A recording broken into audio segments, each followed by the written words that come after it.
आमची वाट नाही बघत, तुझी वाट बघत. हो चला, असं पाहिजे होतं मला, ते मिळालं. तिला घेऊन जाईल आठवली. हो काढून ठेवते द्या. चला कपडे घेऊ दे ना.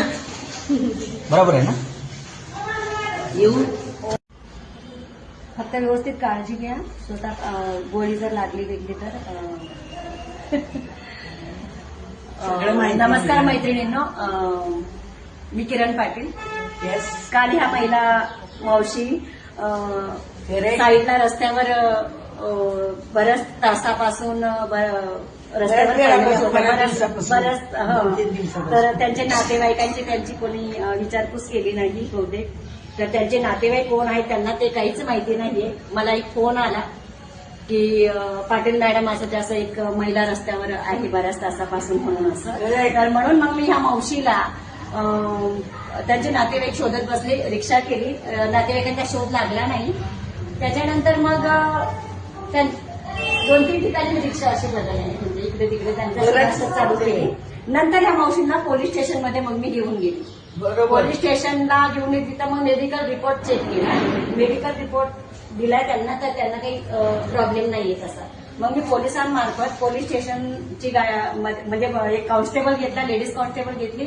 मग पोलिसांच्या गाडीत ह्यांना मावशींना टाकले. आम्ही रात्री 2:30 वाजता इथे वृद्धाश्रमात मग मी या मावशींना घेऊन आली. तर आता त्या मावशी त्या दिवशी खूप असं बोलत नव्हत्या एवढ्या जास्त, पण आज खूप छान फ्रेश वाटतं ना. हा, तर त्यांना त्यांचे एक नातेवाईक सगळे मिळाले. सगळी छान काळजी घेतली जाते वृद्धाश्रमात. सगळ्या महिलांची मी चौकशी केली तर सगळेजण म्हणतात की आम्हाला खूप इथे छान वाटतं. सगळ्यात चांगलं आहे ना मावशी, बरं आहे ना इथे तुमचं. तर इतकं चांगलं वाटलं मला ह्या सगळ्यांची भेटी घेतल्यात मी. मला एक घृणास्पद इतकं वाईट वाटलं की त्यांच्या नातेवाईकांवर मला खूप चीड येते. म्हणजे तुम्ही असं 4 मुलं असून सुद्धा या महिलांना किती मुलं, तर ह्या नातेवाईक मावशी तुम्ही जेवण करा. तर नातेवाईक असून सुद्धा तर ही जर अवस्था त्यांच्यावर अशी वेळ येत असेल तर मी पण ते मुलांना जन्मदिन सुद्धा काही उपयोग नाहीये आजकाल. तर सांभाळलं जात नाही.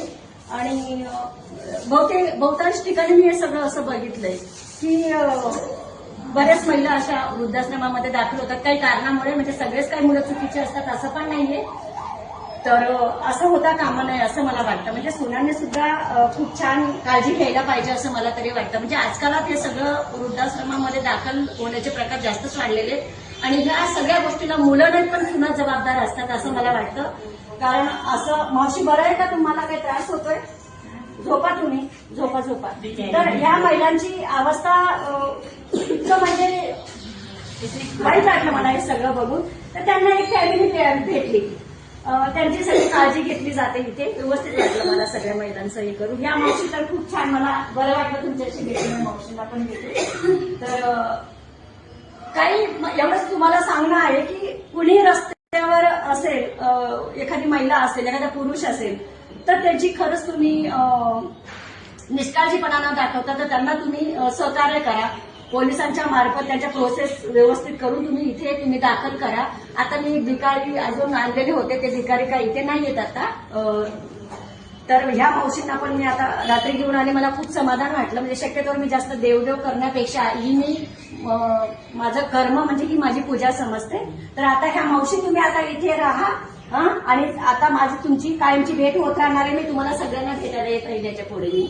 आणि खूप चांगली काळजी घेतली जाते इथे. उत्कृष्ट पद्धतीने असं हे जेवण आहे जे आता संपत आलं त्यांचं. प्रत्येक जण त्यांना काही ना काही, आता कोण नवीन कपडे हे ते सगळे आता देत आहेत. तर पत्ता पण सांगते घरचा हो बरोबर का सोडायचं त्याला हा?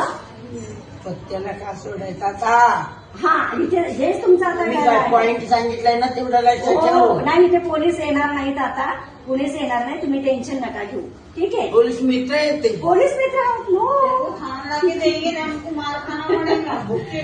तर मित्रांनो तुम्ही सुद्धा म्हणजे असे निराधार महिला असेल काय असेल तर एवढं सांगायचं व्हिडिओ करण्याचा एवढंच एक रिझन आहे की हा सगळा देखावा नका समजू तुम्ही फक्त कुठेही अशी काही महिला असेल कुठे निराधार असतील तर त्यांना खरंच इकडे घेऊन येणं हरकत नाही आणि शक्यतो होता होईल तेवढं तुम्ही त्यांच्यासाठी काहीतरी द्या एवढंच मी म्हणेन आणि त्यांना मदत करा आणि ठीक आहे जय हिंद जय महाराष्ट्र येऊ मावशी मग हा? जय महाराष्ट्र देशा कणकर देशा सगळ्यांचा देशा प्रणाम घ्यावा माझा श्री महाराष्ट्र देशा. नमस्कार व्हिडिओ मी धीरज राघव खैतार पाटील मी तसा राहणार पिंपरी गुरु पुणे महाराष्ट्र. आता मी मागच्या व्हिडिओमध्ये तुम्ही बघितलं असेल की आईने काय सांगितलं कशा प्रकारे मदत करायची पण मी आता हे सांगेल की मदत नेमकी कोणाला करावी आणि कशी करावी. आता एखादा मुलगा असेल समजा जास्त करून 15 वर्ष किंवा 15 ते 20 वर्ष 25 वर्षापर्यंत त्यांना गरज नाही ते करून खंबीरपणे ते कमवू शकतात आणि काय ते करू शकतात.